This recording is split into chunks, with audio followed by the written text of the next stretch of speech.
Hello, hello, hello, and welcome. My name is Lee Kara. This is Messages from the Universe, private readings made public.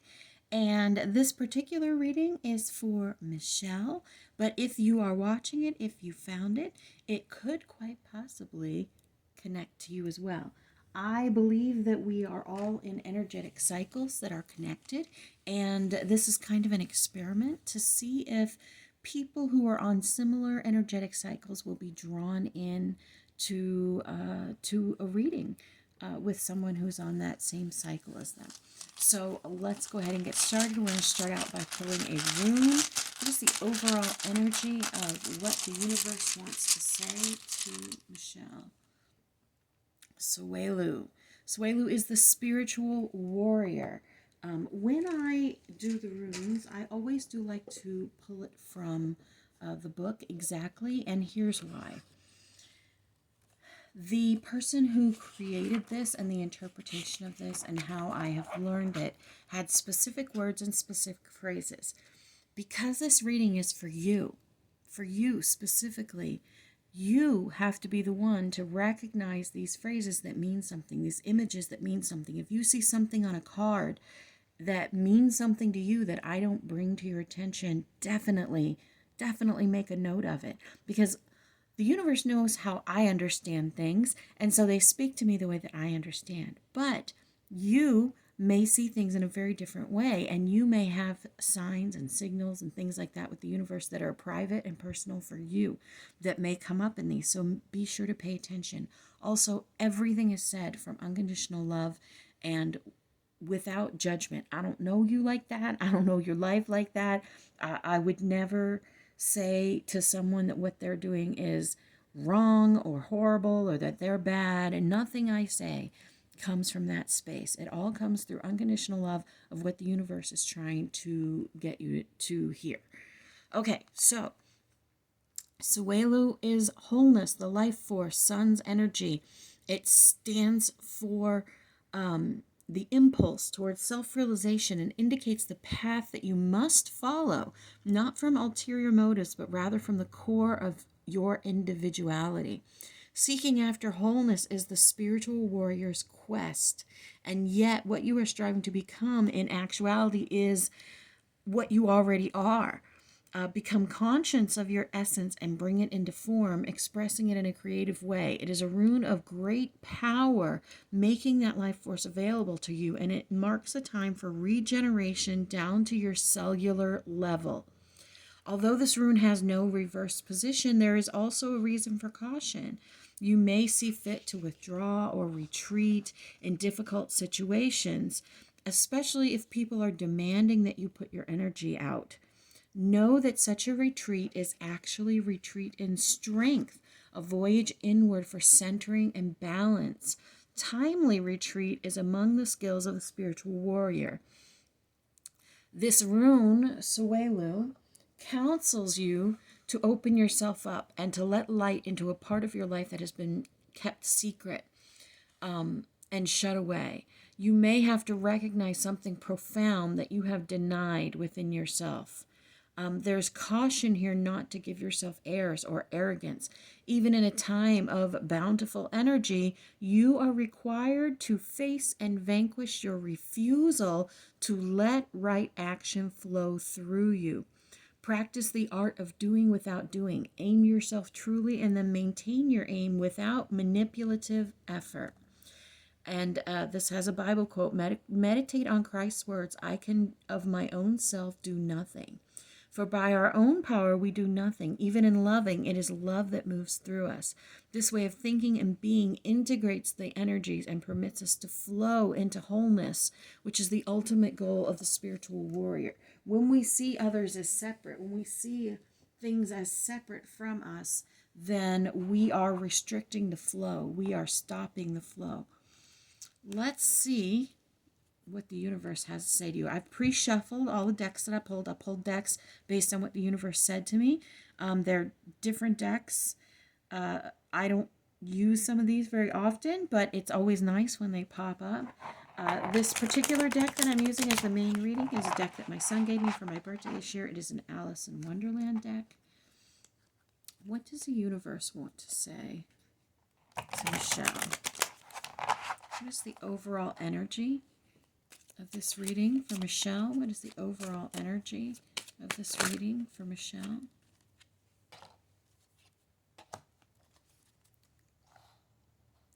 Okay. What is Michelle's challenge? What is Michelle's challenge? What is Michelle's challenge?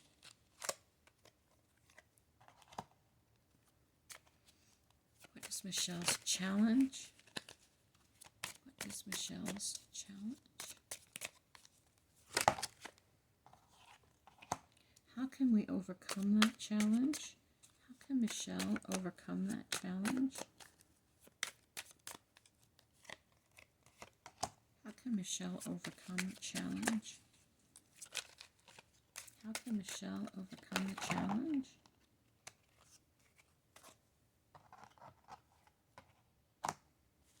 How can Michelle overcome the challenge? And some overall advice for Michelle. Overall advice for Michelle.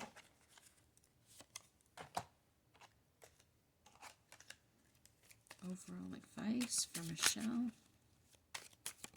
Overall advice for Michelle. Overall advice for Michelle.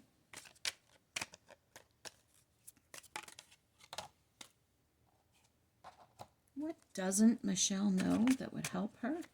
What doesn't Michelle know that would help her out here?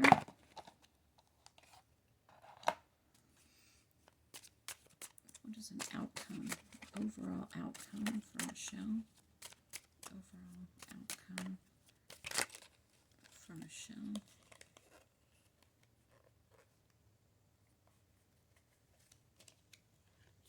Gotcha.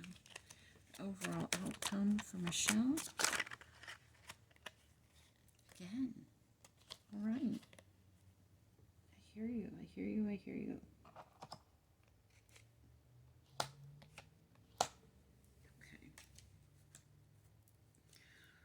All right, we're going to start at the top here with the overall energy of the reading. So we have the Four of Hats and the Queen of Oysters reversed. Now, for me, when a card is reversed, it means either you are rejecting this, you need to overcome it, or it's the opposite meaning. And that will depend on the context that the universe gives me. And I got to move this just a little bit. I'm sorry for the shaking. Okay, so the Four of Hats is equivalent to the Four of Cups. If you can see on this card, we have 3 cups at the bottom and then a hand offering another cup, another hat. Cups are about love. It doesn't have to be romantic love, but it can be family love, love of the universe, just any sort of connection, kindness, that sort of a thing. So in this particular card, this little guy is rejecting this divine hand giving the love. They're holding on to these 3 cups down here and saying, no, I don't want that one. Okay? And the Queen of Oysters is, oysters are pentacles, so it's abundance. It is abundance and love, whatever you consider abundance. It can be financial, physical, spiritual, however you see abundance in your life, and it is reversed. So what it is saying to me is that the overall energy is that you are rejecting some form of abundance. You are rejecting your place as the queen of abundance, as the person who is accepting of this abundance. So let's see how we can overcome that.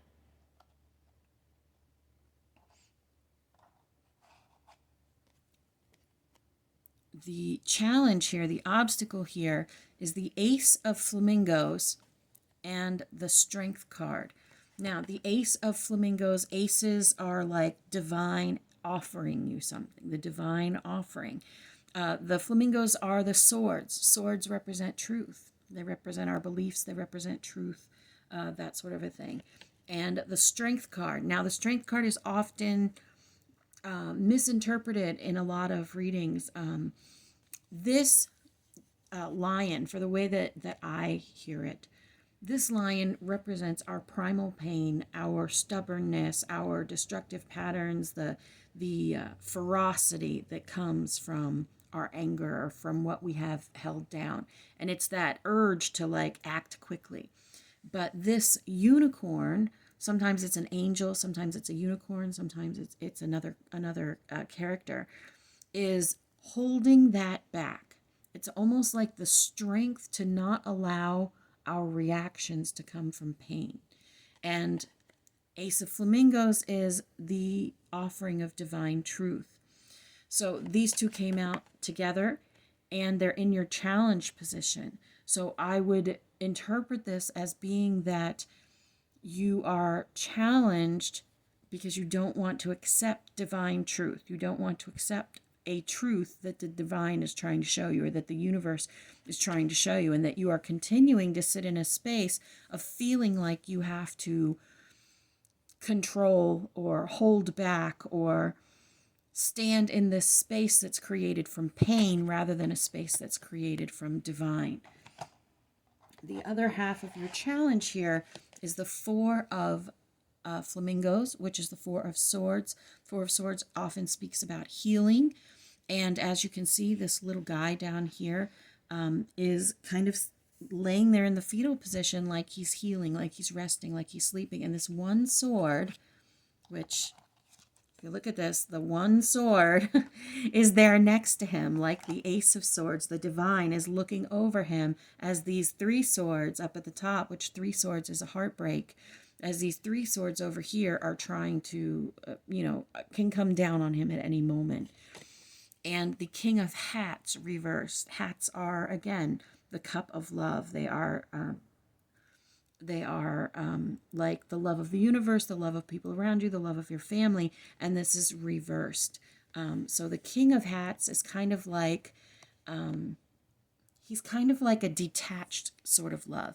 The Queen of Hats is every bit of love and compassion and just the most loving that you could possibly get.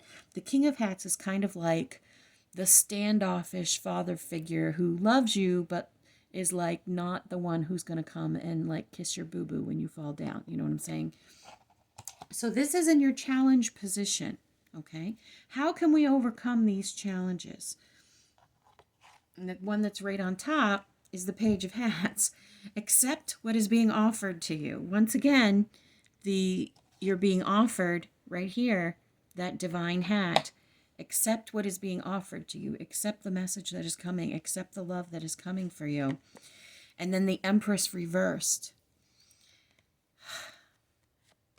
The Empress is all the queens in the deck. She is, if you take the stability of the Queen, the abundance of the Queen of Oysters, the love from the Queen of Hats, the Queen of Cups, the stability of the Queen of Wands or Peppermills in this deck, and the truth for the Queen of Flamingos, the Queen of Swords, all wrapped into one in this little sheep, and she is reversed. So to me, it's saying like when you accept this, then you'll be able to flip this. You'll be able to feel all those things, but you are not accepting of what the universe is giving you.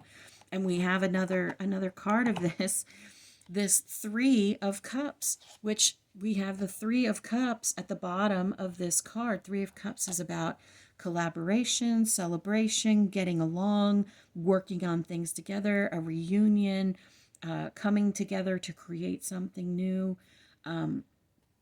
So that's very interesting advice for you. And then we have down here, we have the Emperor. This is just overall advice. The Emperor and the Knight of Hats. Knights bring messages. Now, pages bring messages also. A page brings a message, and they bring it on foot. The knight brings a message that speaks of action because they're on a horse.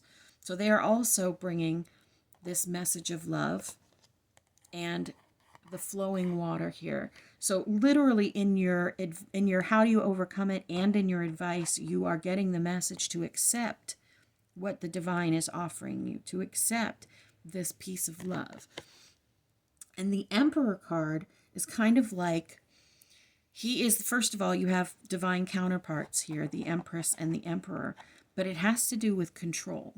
It has to do with, the Emperor is more about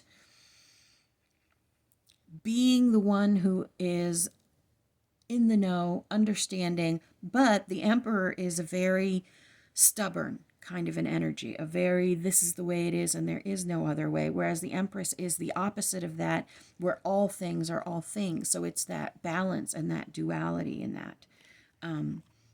So to me, this control card is connected to your obstacle up here of the strength of your primal emotions that are created from fear, from anger, from the pain that you've been through in the past. What don't you know that would help you right now? Another page. This page offering you an oyster. What you don't know is that this offering will bring you abundance. What you don't know that is that what these page and knights want to bring you is a message of an abundance of some sort. Then we have a possible outcome up here. And of course, everything is free will, and your choices that you make now will literally change the outcome of everything. We have the Hierophant and the High Priestess together. And this Hierophant, you can see, normally the Hierophant is like a pope, and he's very serious. But in this deck, he's like a little smug fucker. He's like a little smug dude. And the High Priestess keeps his secrets. Okay, so this tends to speak about the rituals that we do, the beliefs that we have, the way that we go through life, and this High Priestess, though, knows the secrets of the Hierophant. She knows everything he knows, plus her own view on it, and she's wearing like a king's crown, or a queen's crown there, rather. If you look at a chess deck, it's a queen's crown. So she has all of the compassion of the queens plus all of the knowledge of the Hierophant here, kind of saying not to take what you think is real so seriously, that there are secrets about that you may not know. And again, we have the universe offering you something and you rejecting it. Peppermills is stability, it's wands. So literally you're being offered stability, and yet it doesn't look that way. I think that what it is it doesn't look like stability, and so you are rejecting it. It doesn't look like truth, so you are rejecting it. And then we have the Death card. Death card is usually about new beginnings, because after a death, everything changes and there are new beginnings. Sometimes it means actual death, but it usually means that fresh start, going into the next thing, that something that used to be a way of thinking has to die, or a particular situation has to end before a new one can begin. So let's dig into this a little bit. What am I going to use? Let's talk about your obstacles just a little bit more. Let's get some clarification on Michelle's obstacles. Clarification on Michelle's obstacles. Get some clarification on Michelle's obstacles. Some clarification on Michelle's obstacles. Tell me a little bit more about her obstacles. Tell me a little bit more about Michelle's obstacles. Tell me about Michelle's obstacles. What does Michelle need to know to recognize her obstacles? Michelle need to know to recognize her obstacles? Oh, I saw you. Hold up. There we go. Okay.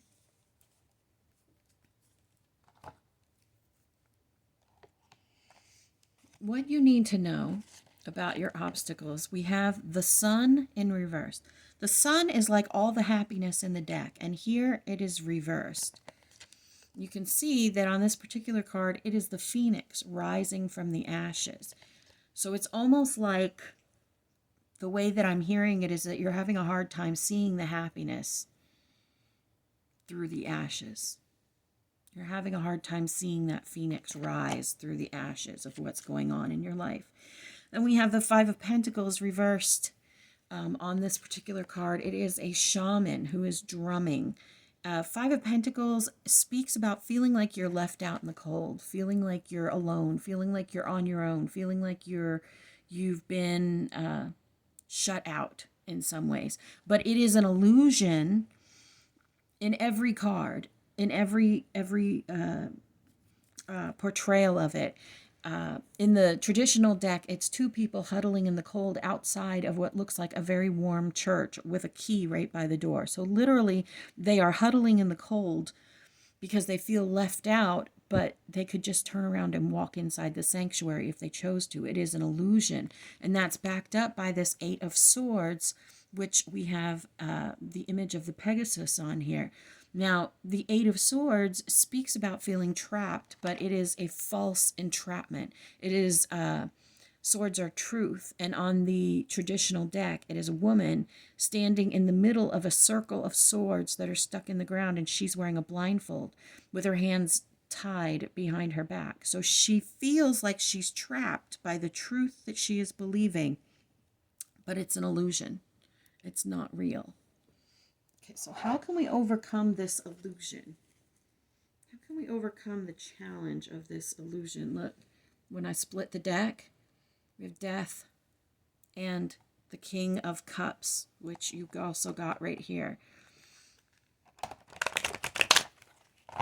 Those things mean something. I always pay attention to synchronicities. And I don't know how familiar you are with tarot, but there's 78 cards in each deck. So statistically, the chances of the same card coming out twice, 3 times, 4 times from several different decks are pretty astronomical. Okay, let's get some advice. How can she overcome these obstacles? How can she overcome the illusion? How can she overcome the Eight of Swords, the Sun reversed? How can Michelle overcome these illusions, this Swords, Eight of Swords reversed? How can she overcome these? How can she overcome these? Okay. We're going to go to part 2 for the rest of this. Please tune back in if this resonated with you and Michelle. I will see you over there.